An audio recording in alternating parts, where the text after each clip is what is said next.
let me get an intro here. So this is episode 29 of the Bearzi podcast. Welcome to anyone that's watching, listening, reoccurring guests. So today we have Juliane, who is a mindset coach for content creators and entrepreneurs, who is also a YouTuber and has an Instagram page for her business. So how you doing, Kat? I'm doing great. Thank you so much for having me.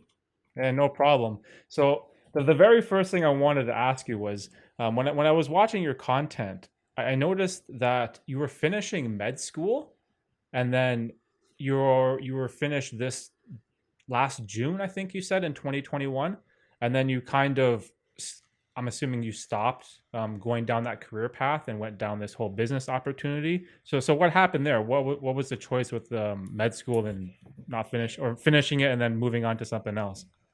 Yeah, thank you so much for asking this question because I think many people don't really understand what was happening there. So I went into med school right after finishing school. So right after graduating from high school, I went into medical school because I didn't really know what I wanted to do in life. And my family are, there are many, many doctors in my family. And so I thought that this would be the embodiment of success, to really step into their footsteps and become a doctor as well. And I realized already very, very much at the beginning of med school that this was not really something that I chose for myself or that I could really identify with and wanted to do. But I finished it. So Wow. I remember that I really knew that this was not the right career path for me, I think halfway through med school, so in third year or so, because that is where we start learning the clinical stuff. Like the first years, it's chemistry and a lot of theoretical things to learn. But in third year, we start having like patients and really learning about the medicine itself. And all my friends were like, finally, it's so easy and so interesting. I finally get it. I finally love it. And I was like, well, it's just like another chemistry class for me. It was just learning things. Of course, very interesting. And I'm so happy that I got the chance to learn all these crazy things, I mean, about our human body. But I never really identified as I want to be a doctor or I am a doctor. It feels very weird to say it, even though it's true now that I graduated. I don't know. It's just so much easier for me to say that I am a coach, and I got into coaching. It actually found me because at med school I was in the student council, and I ended up being the president of our student council, and that meant that I was a student mentor and organizing events and parties and mental health weeks. And I was essentially doing some international work with our student council as an event manager and an unlabeled coach for students. And yeah, I just found way essentially through student mentoring and tutoring, and I decided to pursue this career path after graduating. Wow, that's amazing. What did what did your parents think of that choice? How did that go down? Oof. Well, my mom knew already that I was not very happy with my choice because it was not a decision that I took on the day of my graduation. It was like not like, I'm finished and oh, maybe I'll do something else. It was a very chronic problem. It was like I was always saying that I feel so bad in med school, that this doesn't suit me. I was asking her, was it the same for you when you studied, that you were like, does it suck? And she was like, no, it's interesting. And so she knew, and she always said that when I graduate from medical school, that I could do whatever I want afterwards. But when I really did that, it kind of hit like a bomb because I think they didn't expect that I would really go through with this, and especially choosing a job that is coaching and content creation is like what? It's like if I would have said like I want to study law or I want to do another um, real job, I think they would have more understanding for that. But Hmm. but this was very complicated because they really didn't think that this would be a career path worth pursuing. You know, it's like they felt like I was massively stepping down the ladder of success. Yeah, so Yeah, it's it's challenging. hard. It's hard because like for our parents, like our parents' generation, it's the content creation, YouTube, social media, like these weren't careers because they weren't available in their time, right? So in their mindset back in Mhm. their day, the only path to success is a more general, standardized form of education. You know, it's high school, college, university. You know, then pick a job in your field, and that is what is defined as success, right? But nowadays, you can be anything. Like you can be a Twitch video game streamer. You can commentate on video games. Like you can have.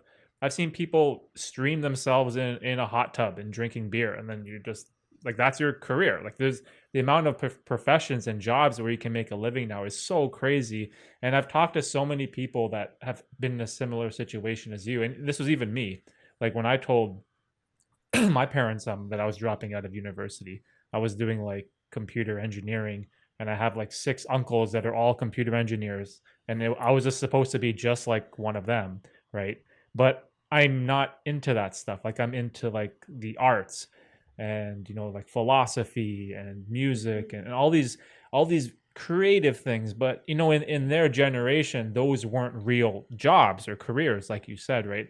And it's always difficult to have that conversation with your parent because I'm on that other side of the battlefield now because now I am a parent and I have a daughter that's 2, and as soon as she was born my mind changed. Whereas now the only thing I think about is safety for my daughter. And I'm like, Mhm. okay, she has to go to school, she has to go to college.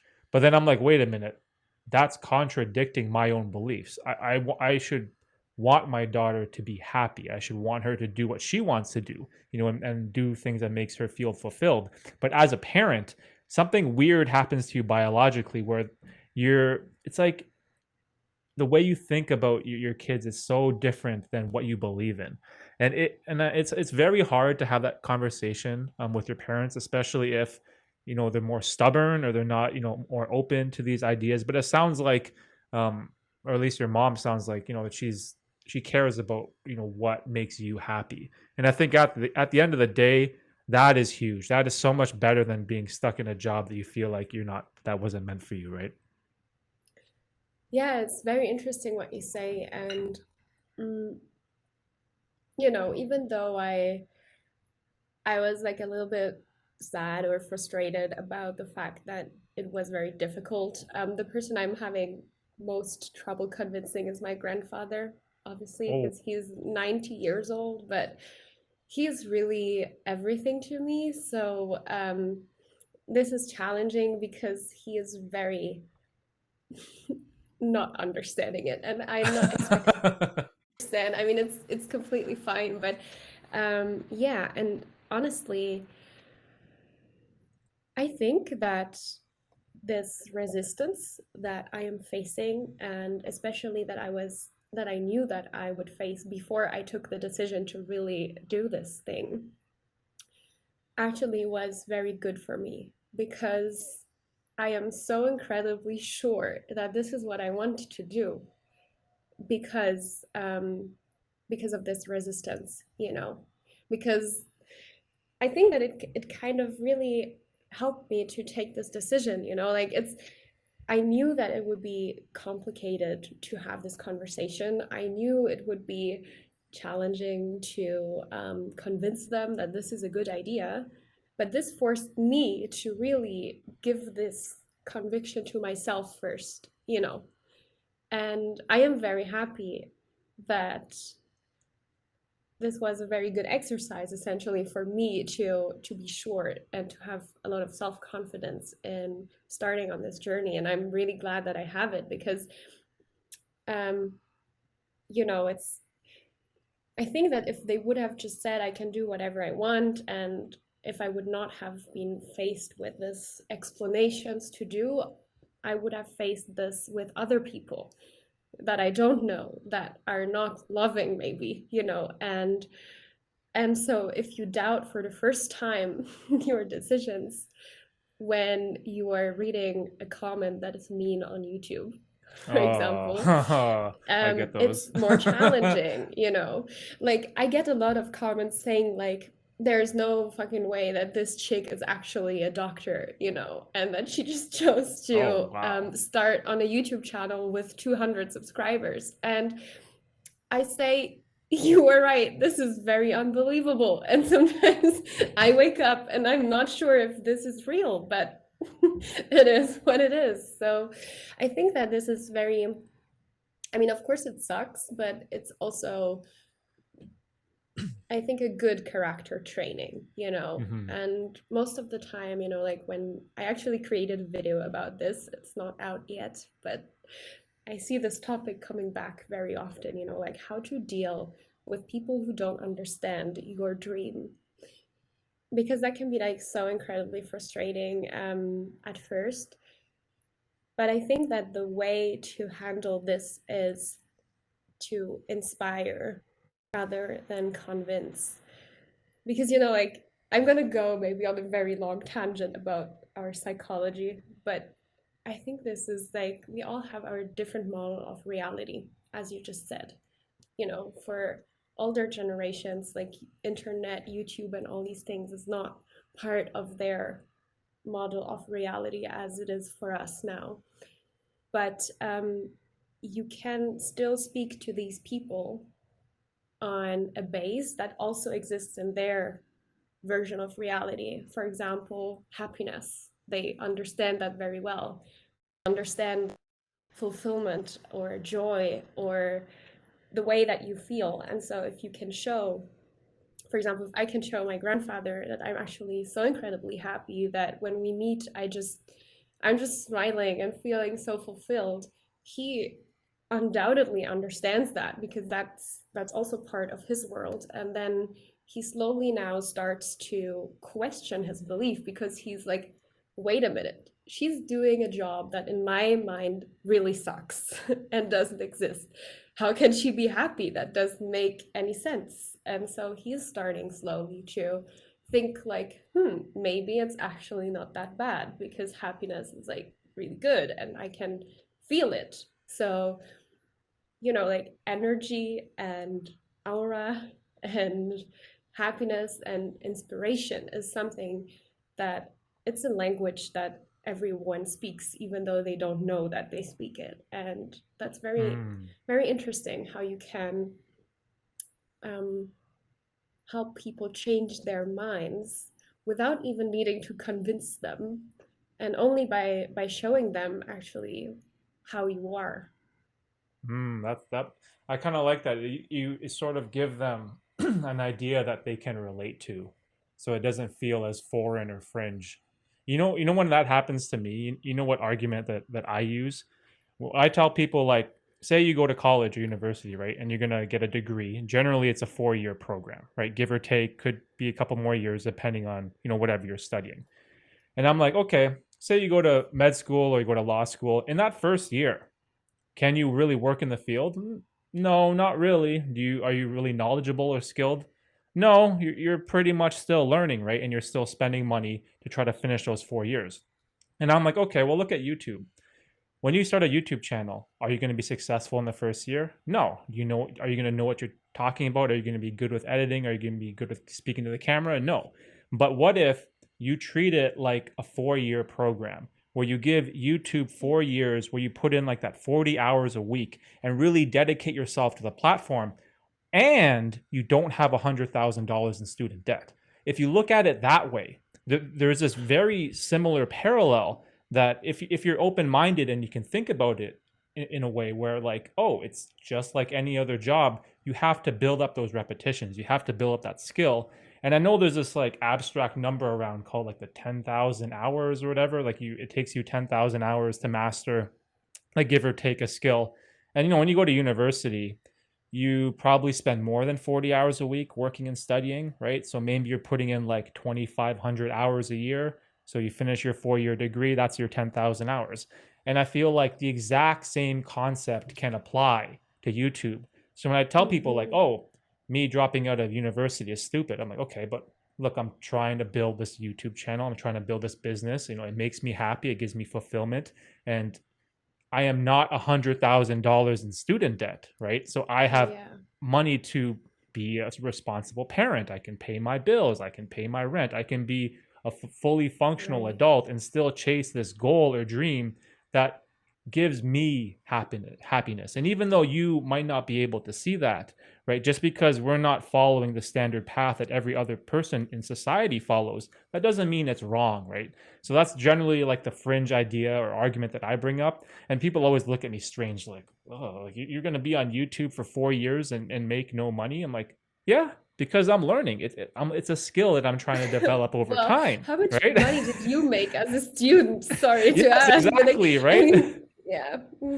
And just imagine if you have these $100,000 supposedly, if you would invest them into your career as a content creator, for example, by taking a course on editing, investing it really in your growth in learning, like so if you were a student essentially of content creation, imagine how that would be in the end. I mean, it's like, I don't know. I just think that it's very interesting that success on the internet is very often marketed as quick, easy, and painless. And I get it because it sells very well. I mean, I see it in my coaching niche. I completely understand how this is meant. You know, like for example, these programs, coaching programs of business coaches who help you build a six-figure business in 90 days or something like that. Um, I think that the internet is very amazing because it is very possible to become successful very quickly compared to other fields. Like, for example, medicine. I mean, I needed to study 6 years. I even did an extra one because I failed a year, so 7 years in total.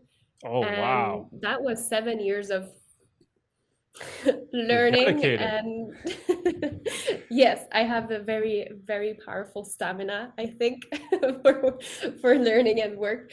But yeah, and I think that if I would have spent this time and this money and this dedication on creating a business online, I would probably have been successful faster than 7 years of heavy grinding. But I still think that it's very important to remember that we are students of YouTube and of social media, and there are many things, as you said, to know. It's like camera presence, storytelling, editing, the technical stuff. I did some streaming as well because I really like the live setting, and that is very technical too. There's also, if you get monetized or if you start your business, I mean, I'm not monetized, but I have my coaching business, and that is like being an entrepreneur is, I have never had such a steep learning curve. I am doing this for 1.5 years. And in these 1.5 years, I have learned so many things, a little bit of accounting, a little bit of law, a little bit of leadership and management, a lot of coaching too. And it's never ending. And I completely see this as a process of growth. Like I don't expect to be like a millionaire in 2 months. That's never how I envisioned it. I mean, I'm very surprised at how well this is going for me and how fast I'm able to learn all these things just by doing. And yeah, I think it's also very important to invest in your growth. I'm not just saying this because I'm a coach. Like that's not, I'm not selling you anything, but just in general, you know, like no matter how you invest in it or with whom you work, I have seen so much result when I really invested in learning something or in growing personally or professionally, because it's like there are so many amazing people who have amazing things to teach you. And so of course you can like do it by yourself, grow a channel by yourself or create your business by yourself and just learn from your mistakes. But I really think that it's also, it helps if you see this journey as really a journey of learning, and if you then do the learning too, you really sit down and have time to really think, analyze, how can I do this better, what can I do differently, do I need help maybe with something, can someone teach me a skill that I don't know. And yeah, as you said, embrace the journey of being a student from Hmm. content creation. Yeah, that's good. The journey is everything too, and I've like I don't know if this will resonate with you, but on this podcast, I've talked to a lot of other creators that were really young, like 19, 20, 21, and a lot of them have this, I don't know if it's a fear of being stuck in the 9 to 5 or this fear of entering corporate America or corporate whatever life and just being stuck and doing a job that they hate. And I've seen these census polls where like YouTube is the most desired profession by young people under the age of 18. Like in Canada and the United States, this is what young kids want to be. They want to be YouTubers, right? But at the same time, like I'm someone who is a lot older. I'm 37. So in terms of like entrepreneurs and no, not entrepreneurs, in terms of like YouTube social media people or influencers, it's a young person's game. So I'm kind of like a age dinosaur in this. But I was an entrepreneur for 8 years from 19 to 27. And then I got a day job for the past 10 years from 27 to 37.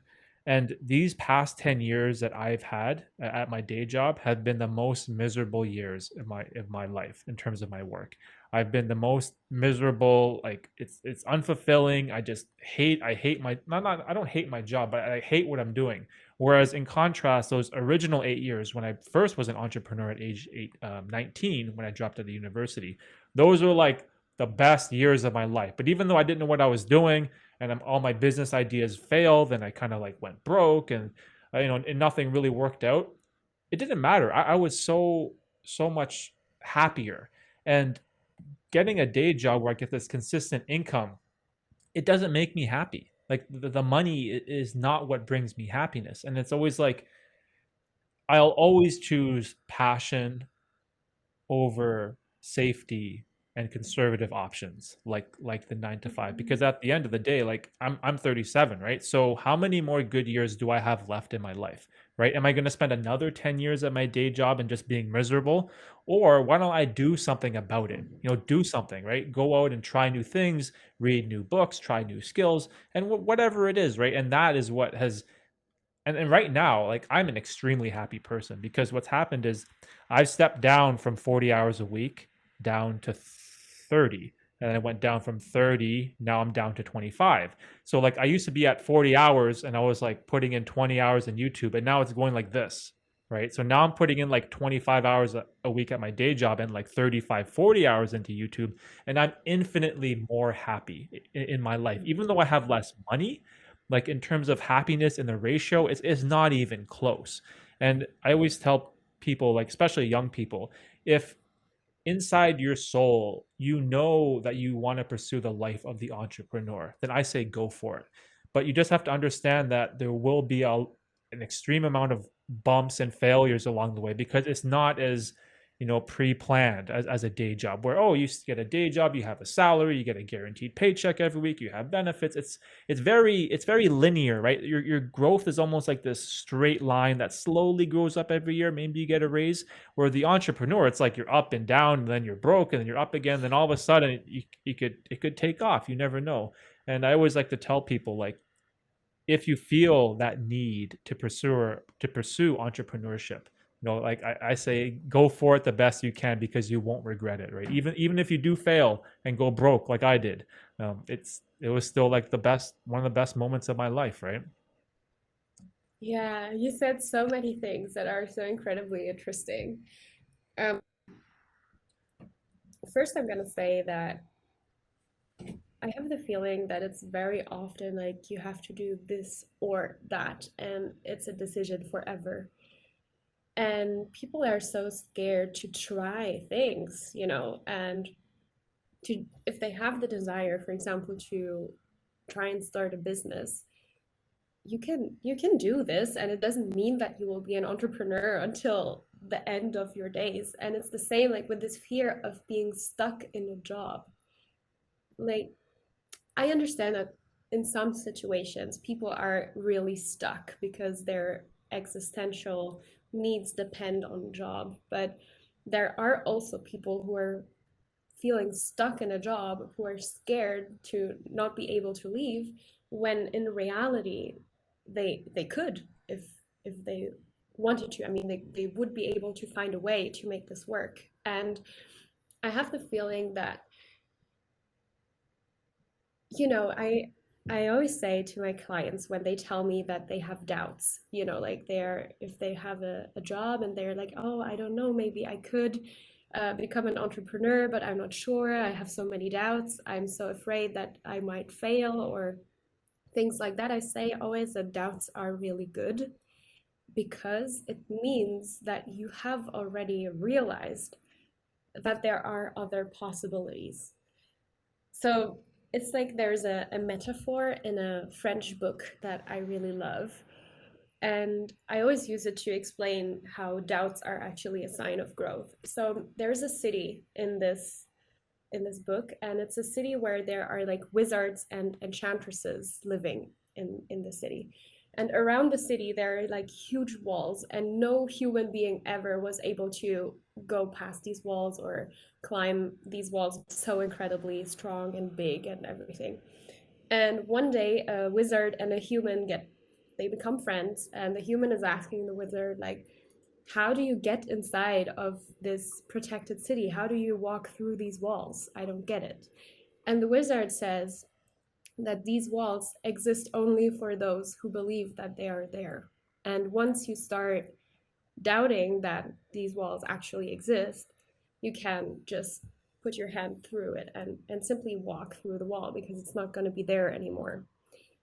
And this is exactly what happens when you don't doubt of something. So, for example, if you are 100% sure that you are stuck in your job, that there's no way that you could ever be successful doing something else or being an entrepreneur or being a creator, then you have built yourself one of these limiting walls, and it will be very, very strong, and you will not be able to walk through it. But as soon as you start doubting, like, maybe there's more, maybe I can, you start being able to find a way to walk through these walls.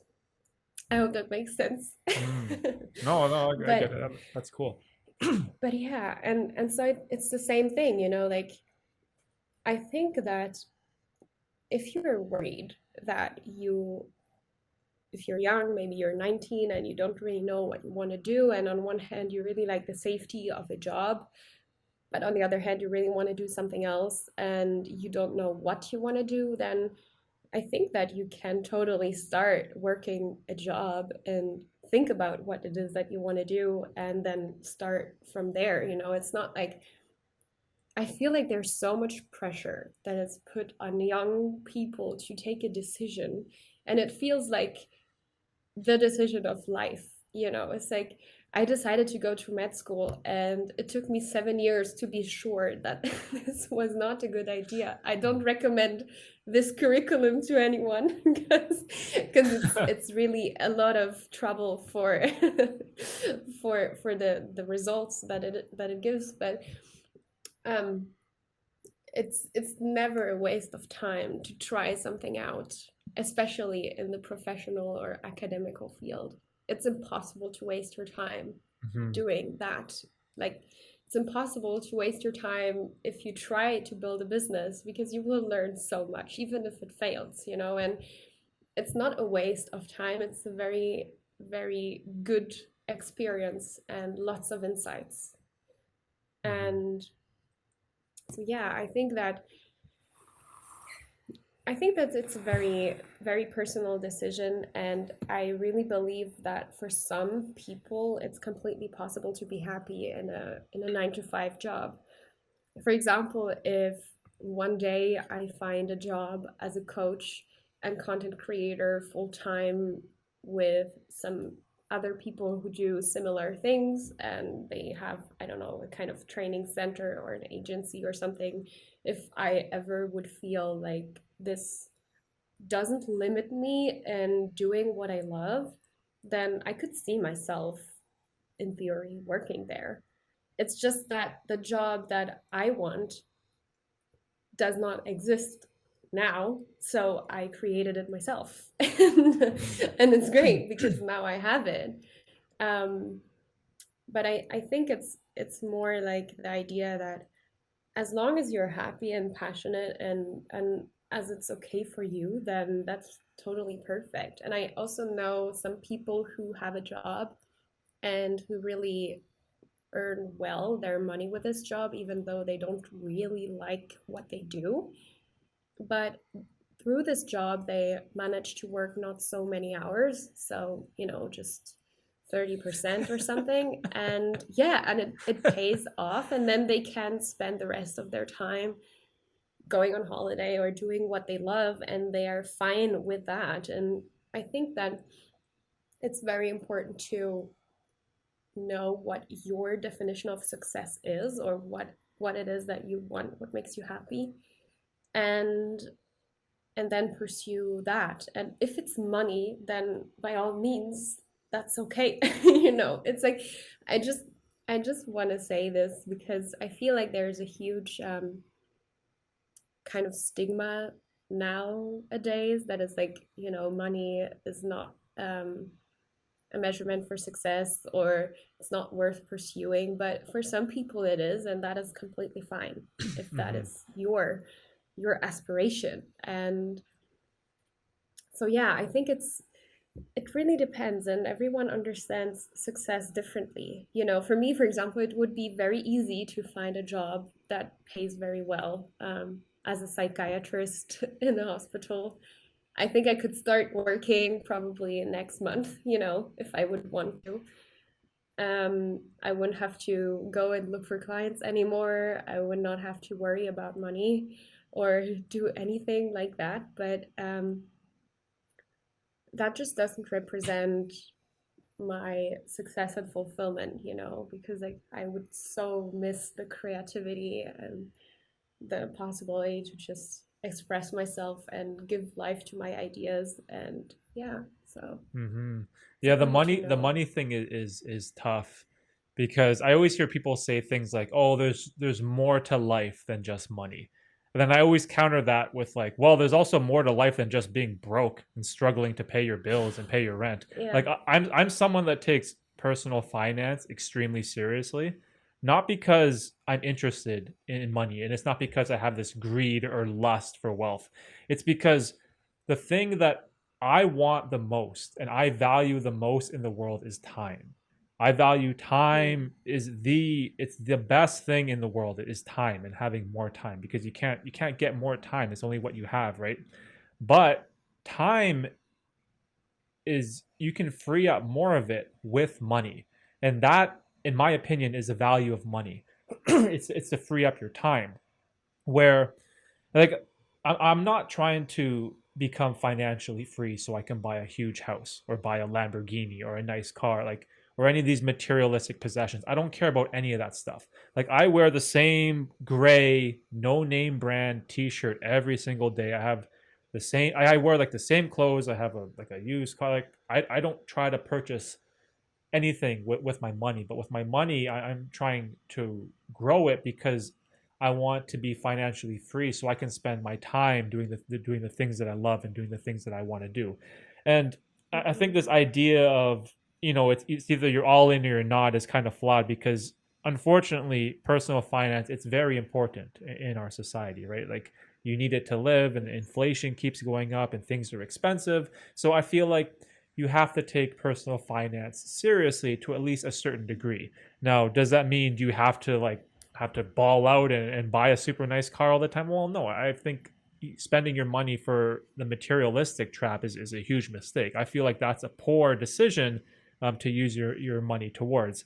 And that's sort of like why I'm so interested in finance. And some people have this, I don't know if you'd call it an argument, but this discussion with me where they say, oh, I don't have enough time in the day to do this stuff.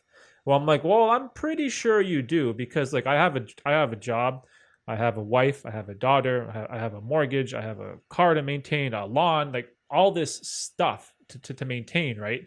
And I always use this excuse. Oh, I don't have enough time. Oh, I'm too busy. But if you just look at your phone, this is what I did. I went into my phone and I went into my app usage and just look at like WhatsApp, Facebook, Instagram, YouTube. Like you spend hours and hours on these apps. Like it's crazy. And even like Netflix. So what I did was like I cut out all of it.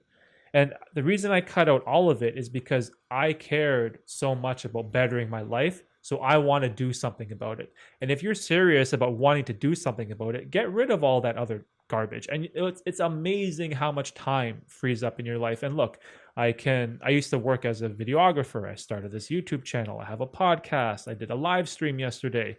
I have a website, a newsletter. Like there's so much more time than you think, but you have to be smart with the decisions that you make.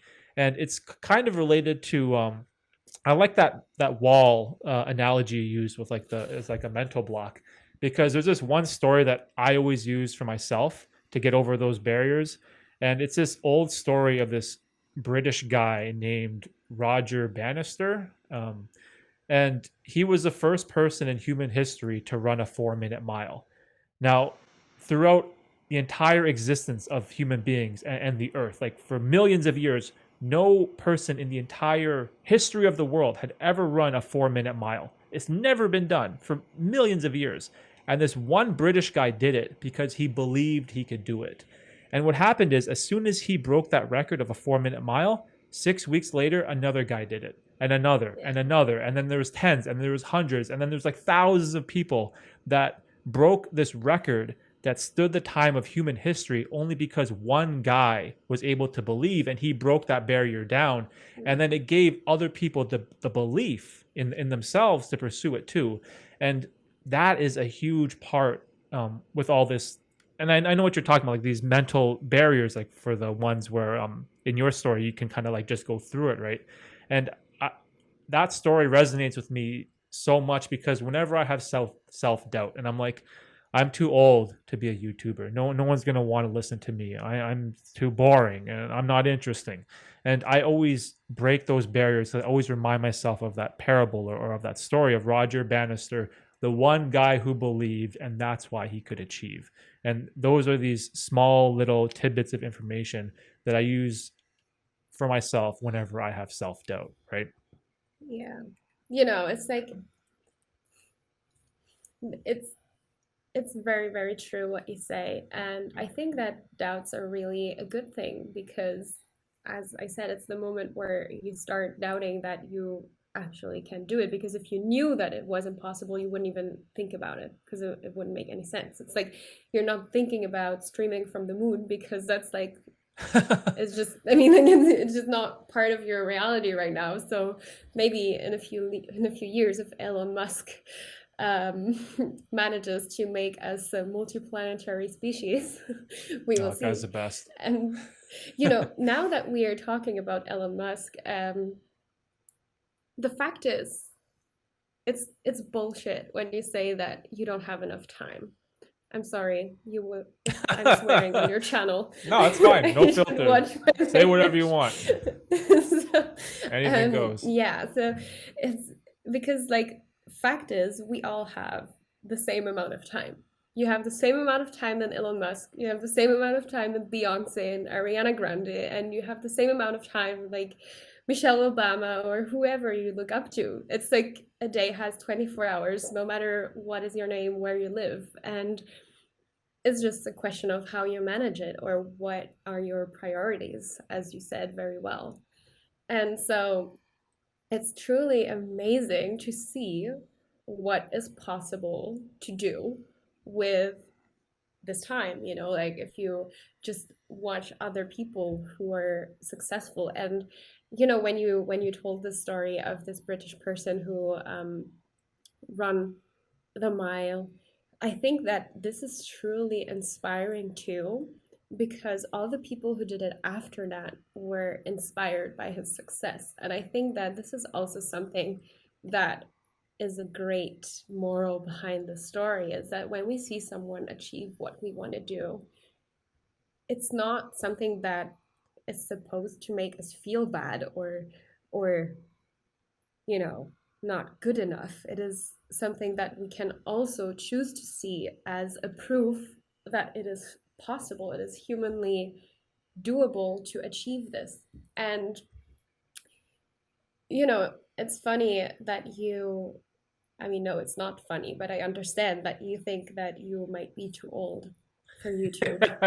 Um, my question to you is, what is the age limit in your mind, um, of, like, the cut where it's not possible anymore to be successful in YouTube?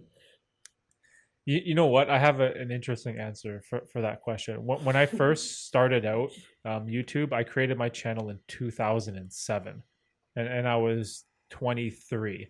Like if you look up my channel name on like Social Blade or whatever, it says created December 2007. And I always had this idea in my mind that social media and YouTube was a young person's game. It was, Mhm. for people that are more, you know, up and coming, or they know they follow the more popular trends, and all this type of stuff. But what really changed for me, and this is similar to that Roger Bannister story, the guy who runs, is I met my friends. I met, like, say, an acquaintance, like a friend of a friend. Their parent started a YouTube channel, and she was like Mhm. 70 years old or something. She retired, right? So she would, worked her whole life, did whatever, retired, and she Mhm. had a hobby of quilting, like making blankets and making pillows and stuff. And so she kind of just wanted to make a YouTube channel for fun, because now she has all this free time. She's retired. She just wants to do her hobbies. And so she got a camera on a tripod, very simple, with one microphone, set it up in front of her desk, and she would just show herself quilting, right? And making these Mhm. these these pillowcases and stuff. And then I was like, oh, okay, that's cool. Like, how's your mom liking it? She's like, oh, she loves it. She has like 600,000 subscribers. And I was like, what? I was like, what? Like, what do you mean? Like, she's, huh? I was like, how? And then I saw the channel, right? There's no editing. It's like just one clip, like just one shot. There's hardly any editing. There's no special effects or lighting. And all it was just the passion of this one lady who loved quilts. Yeah. And she just kept doing it and doing it and doing it. And that was when it broke the age barrier Mhm. for me mentally, where I thought, what am I complaining about being in my 30s? She's like 60 something or 70, and she's killing it, right? So that was my Yeah. epiphany moment that broke the mental barrier in my mind, where I was like, Mhm. oh, okay, well, YouTube, for probably the vast majority is a young person's game, but there's all these other little niches all over the world where age doesn't matter. It doesn't matter. It's Mm. just, if you're good, then YouTube will accept you. That's what it comes down to. There's this idea that I have, that there is always room for the best, regardless of where you are, where you come from, how old you are, whatever. There's always room for the best, and there's always room for people that have that passion, drive, and determination. And now I just kind of, like, I remind myself of that moment because of how stupid I used to think. And I'm just like, wow, I just laugh at myself now, thinking that I was too old, right? Yeah, I mean, if you just think about it, like, how amazing is that you were able to change your mind so quickly about something that you were holding on to for so long, just by seeing this one example? That's like so incredibly cool, I think. And I think as well that, mm, if I think about all the YouTubers that I watch, I am not really choosing them based on their age. You know, like of course there are like younger ones and older ones. But what I truly watch is the message or the learnings or the value that they share, you know, and the entertainment. And I think that of course there are some people who um, essentially with their YouTube channel they share the trends and these fun things that are more in the younger generation. The As a matter dancing. of fact, yes, exactly. It's really funny because I had a comment on my YouTube channel, I think on the two last videos that I uploaded.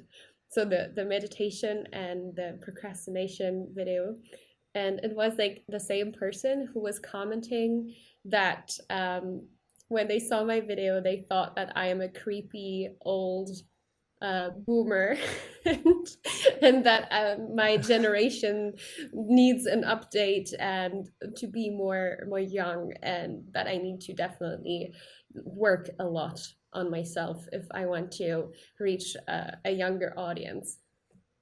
So I guess that I am too old for some people too. And for me, it's not a problem because I really don't feel old. And honestly, I don't care. Like, if I was 50, I think that I would have even more wisdom and experience and value to share on, because I would have had so many new lessons that I can't wait to learn about, you know?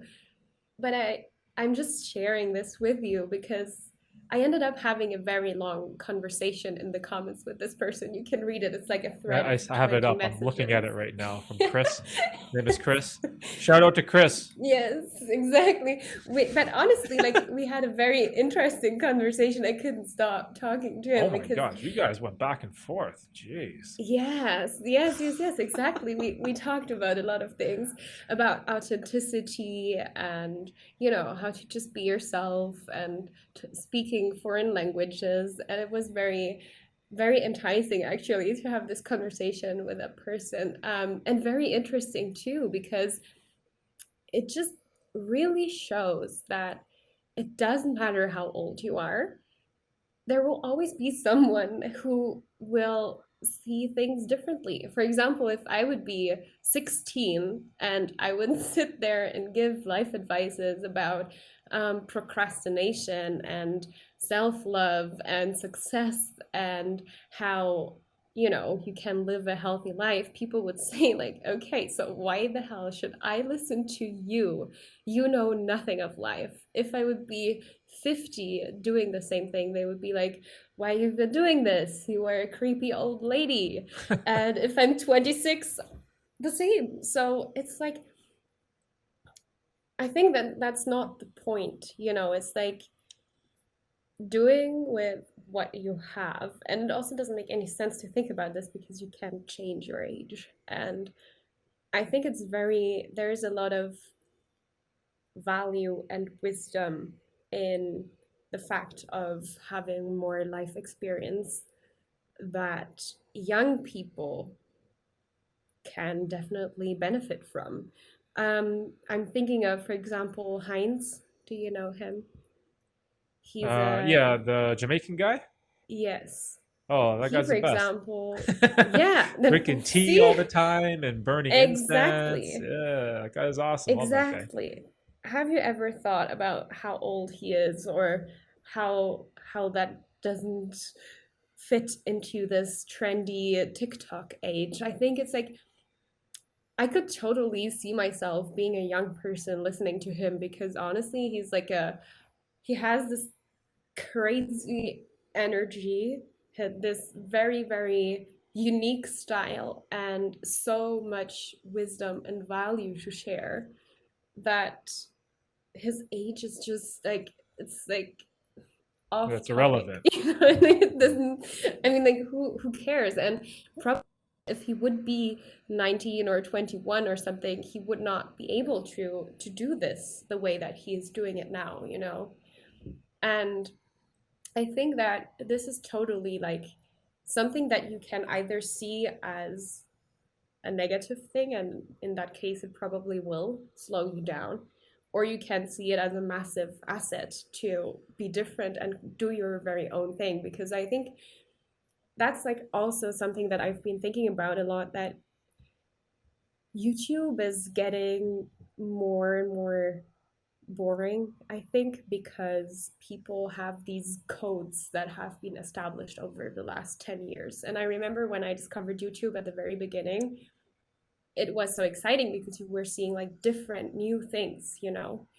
And I think that this is a very, very big power and asset if you can do something that is your own way of doing things. It's like your friend who was doing the crocheting.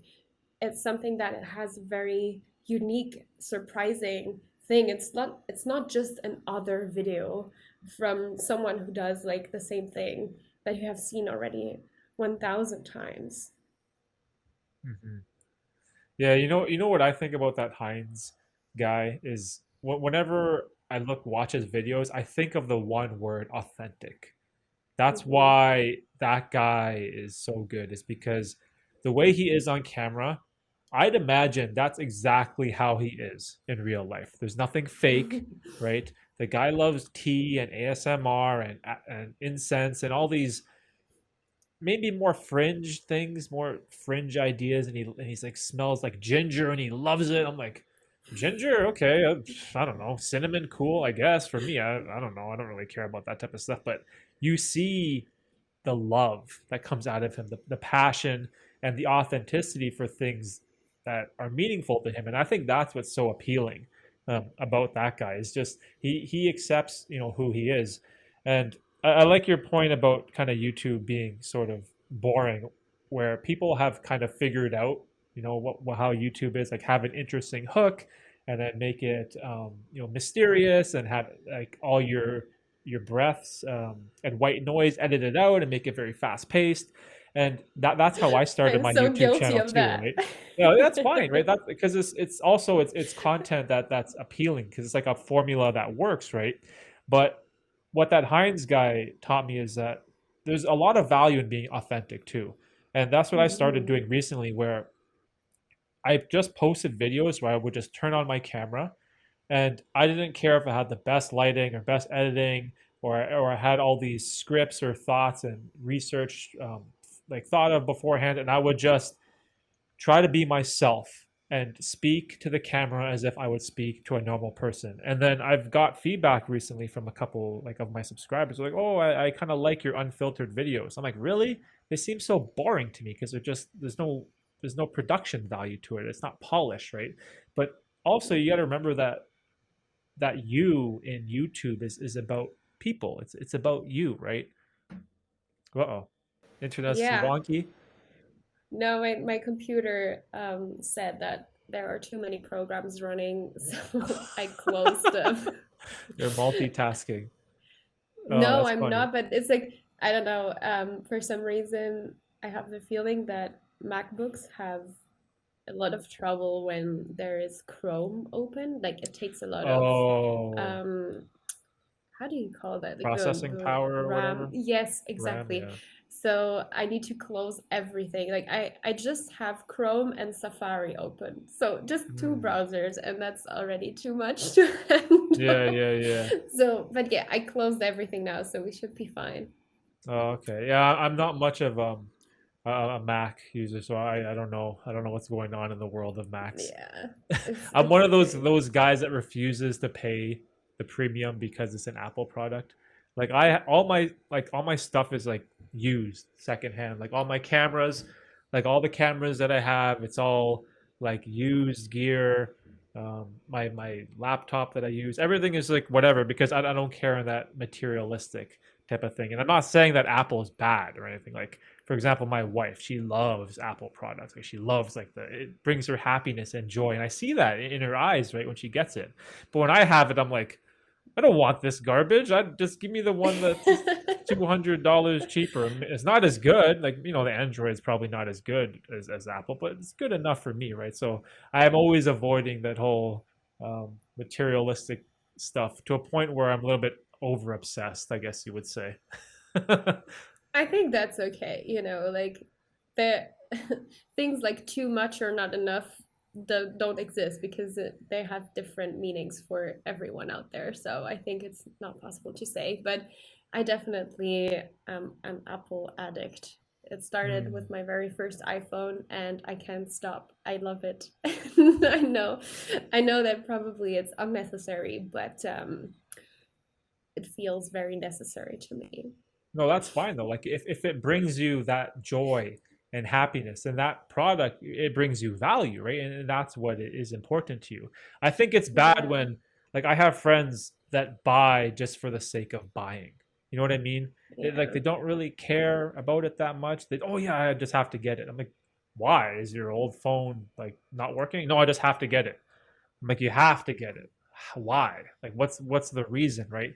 But like, if you like really love the product, then I totally can relate and understand to that because, like, I have a passion for camera gear, and it's to a point where it's become obsessive. Like, I love cameras, I love lenses, I love videography, and this is something that I have a passion for. And even though to you it might seem like a waste of money if I go out and buy, I don't know, 7 8 different lenses, like from your perspective you're probably like, why, you only need one lens to make a YouTube video, why would you have 8? That's so stupid, right? But like for me it's like that is what gives me happiness and passion and joy, so I'm willing to spend on some things where on others I try to avoid the whole materialism thing as much as I can, or at least be aware of it, if that makes any sense. Yeah, that makes perfect sense. I think it's like there are again many interesting things that you've said. I have the feeling that we could talk for hours because you always bring up so interesting topics. I think so, it's like I understand because my partner is a photographer too, and he loves buying photographic gears, lenses, Mm. drones, and things like that. So I get it. Um, but it's like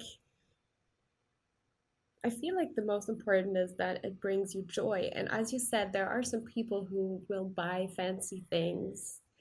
Um, how can I say this without being like mean? Be mean, no filter. like, I think that it's highly subconscious too, but I feel like sometimes people feel the need to buy things that look a certain way, that are symbolizing status or something because they feel the need of being perceived a certain way by other people. So um and that can hold a very high value in their minds and their souls and their ego because we want to be accepted and heard and seen and respected, and this can feel like a way to achieve that. For example, if you would buy a fancy car or something, some people buy the car because they like the car, but many people buy the car because they like the symbol of it, of being seen as successful, rich. And I think that if you feel that way, it can have a very, very high value, but it's also very upsetting because I think I genuinely believe that it doesn't really give you the value. It's like if you have a wound somewhere and you just put a, I don't know how it's called in English, but this sticky thing, you just Oh, the put it band-aid. there. Yes, exactly. You put a band-aid on it and you just don't look at the wound. You can't see it maybe, but it's still Mm. there and it hurts very much. So I think that yeah, it's not to diminish how much value this can have to someone. I've seen it a lot, that people really need to get this fancy t-shirt or this fancy coat because their friends have this coat too or this handbag, and they would be sticking out if they wouldn't have it. And I think that this can really cause a feeling of intense need in someone's heart. Hmm. Yeah. You know what's interesting about the whole car thing?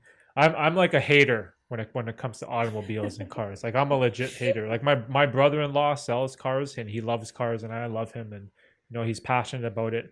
But when I worked like a corporate job, like a corporate office 9 to 5 type of job, my coworkers, they all had to buy a Lexus or a Mercedes or a BMW, and every morning they had to buy their coffee from Starbucks because they had to maintain this image of I am a professional. I am this professional Mhm. person. I am serious. I want to, show my success to other people. And then I would come in with my thermos, with my coffee that I brewed at home, driving my beat up Yeah. used SUV to work.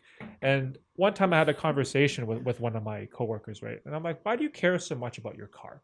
Like, why do you care so much about it?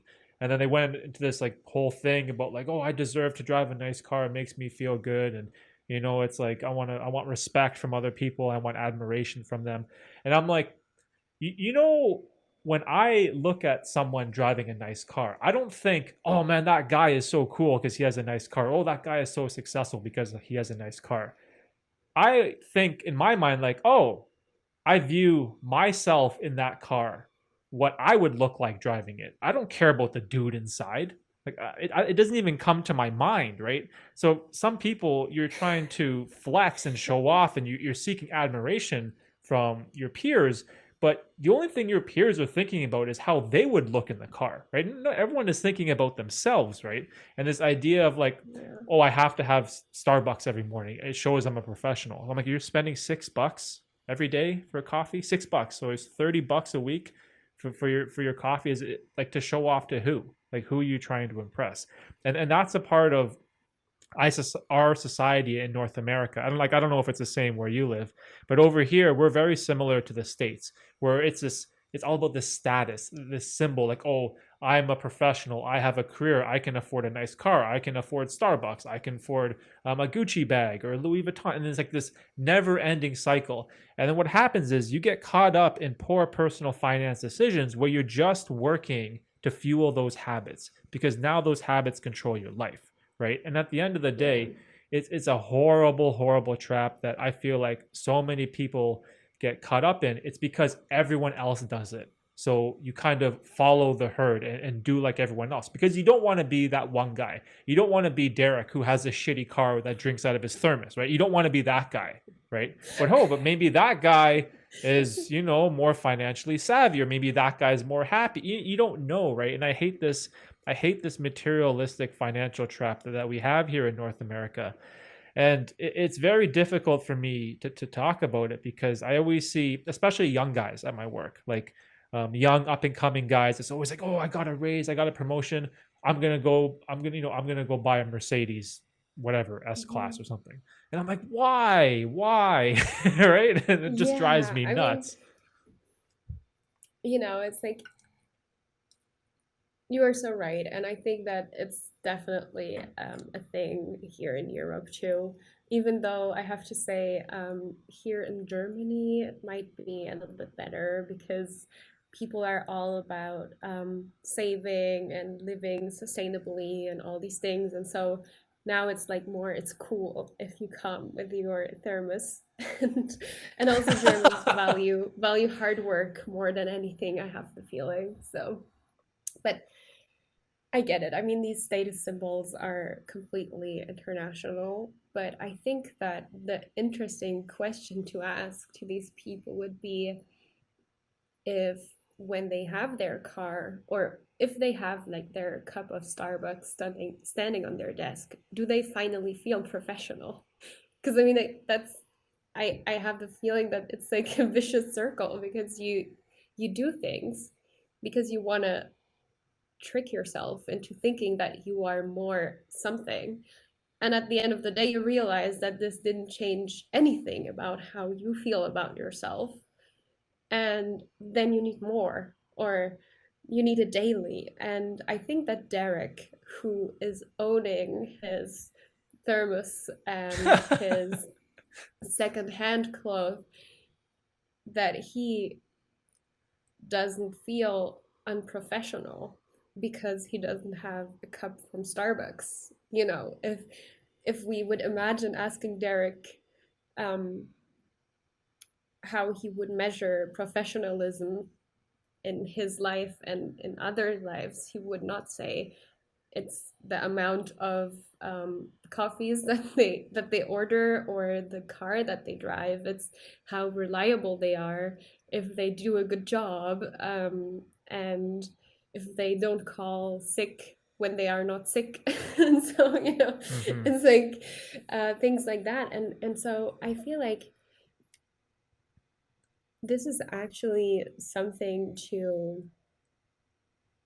be inspired by, at least that's how I see it. I feel very inspired when I see humility, and is it called humility? I Yep. think. Yes. And when I see someone who doesn't need all this bling bling bunch of crap to feel perfectly aligned with themselves. And it's like I feel so much compassion for these people who feel like they need all that, because Mm-hmm. I have the feeling that they are not seeing something, and that the fact that they are not seeing it is making them even more sad. And I I really would like to be able to tell them that it's okay. They can stop, and that they are wonderful human Mm-hmm. beings. But I think that this is something that eventually more and more people will realize. Mm. You know what's interesting about this whole thing about like money and materialism and buying things? It's the thing that really gets under my skin and it really bothers me is these people that I'm talking about. Like I'm not trying to be judgmental or condescending or look down on them. It's the fact that I care so much because they always complain about their financial situation. They always complain that they don't have enough money, they don't make enough per hour, we don't get enough overtime, the economy sucks, the government doesn't give us enough money. Like there's too much taxes. Like there's always this complaint, and yet you finance a expensive car, you have Amazon Prime, you have a Netflix subscription, you have the brand new iPhone. Like you're complaining about something, but on the other hand you do nothing about it, right? Oh, something just went wrong. Oh, Oh, no, no. ah, boo, it's okay. Shit. Don't worry about it. um we can just end the podcast. I can go on like a little 5 minute rant and then end it out if you want, Okay, we can do that. because I think I'm my end sorry. is no, it's fine, no worries, it's all good. We had a great conversation going for like a good hour, so that's more than enough that I hope I for. know. Um, Yes, I really enjoyed it. It was so nice. it Thank was you fun, right? so It's much. good bouncing ideas off other people, right? Especially like we Yeah. live on all complete other ends of the world, which is super cool, Hmm. right? About the last thing that you said, um, there is this book, I think it's called just Mindset. Um, have you read it? Did you Mindset, read that book? no. Yeah. That's like about the growth mindset, fixed mindset, and a very, very typical symptom of the fixed mindset is people who always uh, they don't think that they have the potential to grow and learn and evolve. And so it's very, very typical for them to complain always to the people who can't change their situation. So when they are at work, they complain about their wife, and when they're at home, uh they complain about work. And when something goes wrong, it's the economy, the government, the pandemic, the wife. It's always something else, the inflation, or it's and they're not really taking the responsibility for their lives. And that's like not meant in a bad way. I'm not saying that anyone is like, um, it's not their fault that things are going wrong, but they're like not responsible for taking like action, and doing the things and holding mhm. themselves accountable.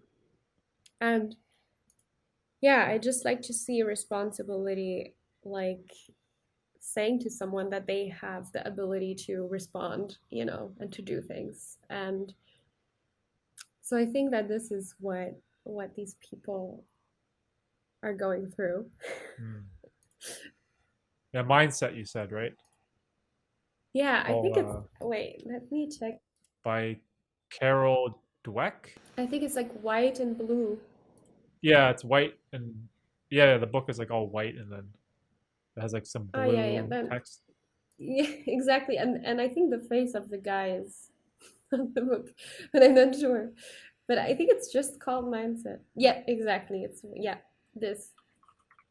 Okay, I'll add that to I my I don't know if you my can see Kindle. me or not, but Yeah, yeah, yeah, yeah, I can see it. Yeah, Carol Dweck. yeah, Okay, I found it. yeah. Um, uh, I'll download it and add it to my Kindle. Sounds right up my Mm. alley. Yeah, that's exactly about this. I haven't read the entire book because it was one of the first personal growth books that I found. And in the very first chapter, this guy tells you that essentially you are responsible for your life and that there's no one coming to save you, and that actually you are responsible for everything, and that if you are in a shitty situation then it's Hmm. your doing. And I remember I read that, I closed the book.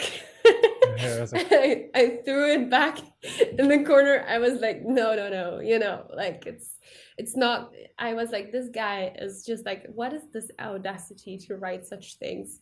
I'm studying medicine because I have to, So my family is yeah, forcing me yeah. to. So let's just cut the crap and continue being a victim, That's what I Mhm. thought. But I understand now that he was right. That's cool. Well, it makes sense. I'll definitely give it a oh, hold on, someone's here. No, my daughter just got home. She's knocking on the door. Coming in? You Perfect. want to come in? Come in. Hold on one sec. She can say hi. So cute. All right, so Lovely. I think it's time to Yes, finish up it the is pod. time. So your part here isn't recording, but mine still is. So I'll just I'll do a quick little outro, and I'll tell people to Mhm. like watch your stuff and all Thank that you. jazz, right? Perfect. So anyways, if you guys made it this far and would like to check out Kat's work, you can go find her on YouTube. That's Kat Juliane, KatJuliane at YouTube, and Kat_Juliane on Instagram.